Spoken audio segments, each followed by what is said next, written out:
Login loop error on Regions Bank fix. If you keep getting stuck in a login loop on your Regions Bank app where you enter your details and the app just reloads the login screen, you're not alone. Many users face this frustrating issue, but the good news is, it's usually a simple fix once you know what's causing it. Most people think it's a password problem, but here's the surprising truth: login loops are often triggered by corrupted app data, outdated app versions, or small time sync errors on your phone. Start by closing the Regions Bank app completely. Then head to your phone settings, open apps, select Regions Bank and tap on storage. Choose the options to clear both cache and app data.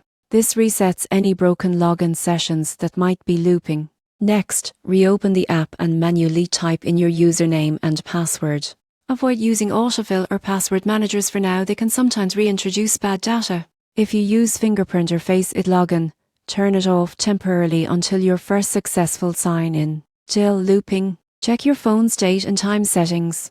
Make sure Thyre's set to automatic. Regions Security relies on time-based encryption, so if your phone's clock is off even slightly, the login verification can fail repeatedly. Also, turn off any FIN proxy or ad blocker that could interfere with secure connections. Regions servers may block these for safety reasons, mistaking them for unauthorized access attempts. Finally, uninstall and reinstall the Regions Bank app from your app store to ensure you have the latest version.